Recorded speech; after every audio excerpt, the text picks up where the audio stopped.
Welcome back once again, and we're back with character creation with Bob. This time we're going to have a look at a couple of things, editing skills and the notes tab. So let's have a look at the skills tab. We saw this earlier. Down the left hand side we've got the skills that we're proficient with, which is highlighted in yellow. Or at least they've got a yellow star next to them. And then we've got the name of the skill itself, and then the statistic on which that skill is based. And then we've got a miscellaneous column. This you can add in bonuses or penalties or whatever into this column, depending on the circumstances. Maybe a magic item gives you some kind of bonus to certain skill checks or whatever. You would normally do that with effects though, but the miscellaneous box is there just in case there's something that you can't create an effect for. And then, as we saw, we've got the total. And what I didn't mention is this little icon here, which you can then click on, and this gives you more information about the actual skill itself. But what about skills that aren't on this list? These are the standard skills. If we have a look at Bob's ability tab here, we have a look down here at Stone Cunning. If we open this up, we see that whenever Bob makes an intelligence history check relating to the origin of stonework, he's considered proficient in the history skill and adds double his proficiency bonus to the check instead of the normal proficiency bonus. Well, we know that Bob's already got proficiency in history, but for this particular type of thing about the origin of stoneworks, he gets double his proficiency bonus. So we could just make this double, but that wouldn't be correct because not every history check that he makes is going to be about relating to stone. So what we can do here is we can create a new skill just for this Stone Cunning ability. So if we just right click over and create an item, we'll get a new item here. And so we can just call this Stone Cunning. Oh, let's spell it correctly. And we tab out of it. Here we go, we've got our new skill. Now, it's going to be based on, we need to decide what it's going to be based on.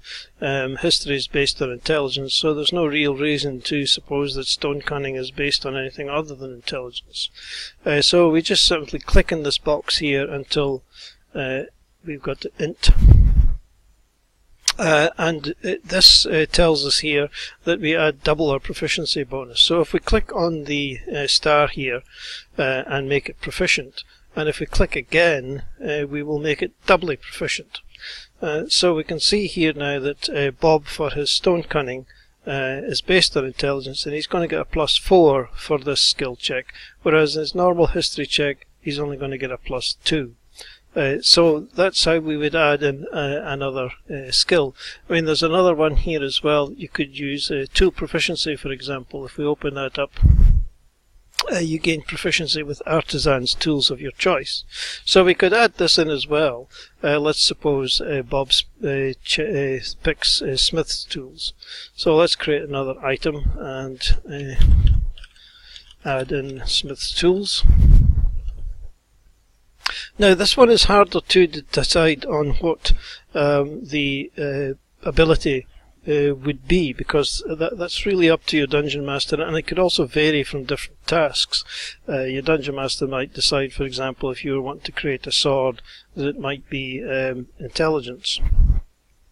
Or if you were I don't know, breaking down a wall or something like that, or whatever, it might be strength. But let's just go with strength for fun. So we would just click that until it says strength, and it says that we gain proficiency on it, so we'll make ourselves proficient. That's a rather less precise example than the Stone Cunning one, because Stone Cunning is definitely going to be based on intelligence, and it's straightforward, whereas the smith's tools and any of the other tools really, the ability that you're basing the skill check on could vary.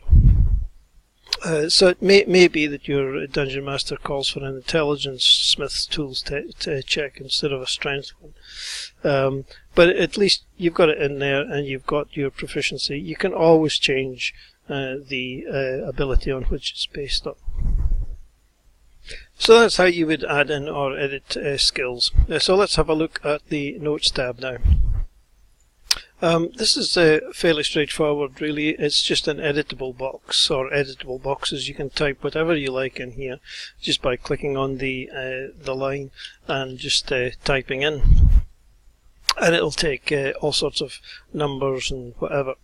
When it comes down to the traits and the personality traits, etc., well, these are based on your background. So if we go back to the Abilities tab, if we go back to the main tab and we find our backgrounds, we click on that and scroll down, you'll see that there are various tables here which relate to your personality, ideal, bonds and flaws.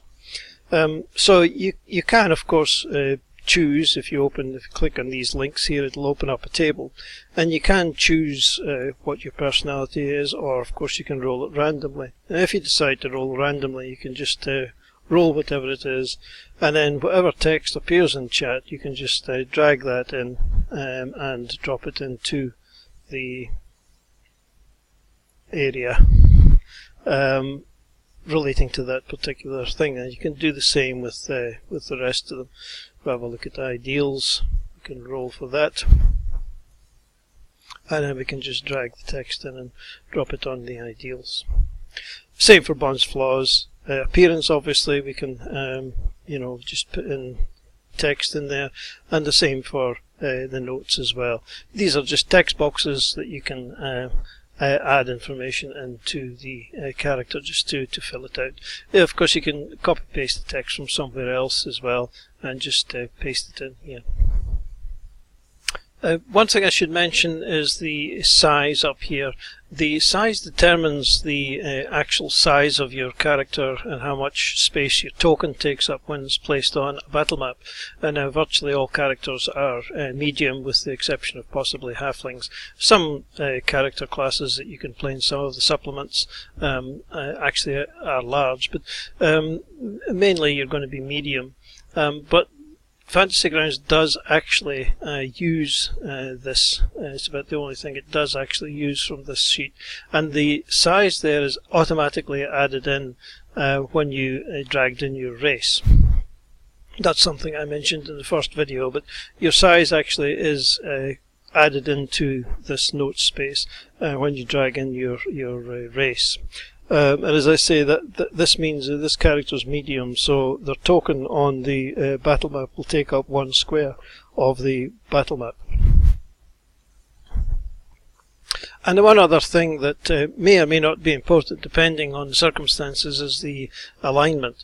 And you can put the alignment in here and sort of spell it out. And Fantasy Grounds can use this alignment in certain spells and certain things like protection from good or evil or whatever it's called. You can set up effects which tests for a character's alignment, and things will happen depending on what part of the alignment the effect is targeting. I mean, it could be something which targets good characters, or it could be something which targets chaotic good, or it could be something which targets just chaotic characters. So it's important that you put an alignment in there. And I believe that it will also work if you just simply abbreviate that, for example, to CG. I think it still actually works with that. But other than that, there's nothing really very much else in the notes which Fantasy Grounds actually uses, and which would be important to have there. So I think that's it for the skills and the notes. And in the next video we will get on to some more meaty subjects in the Actions tab. So thanks for watching. Cheers for now.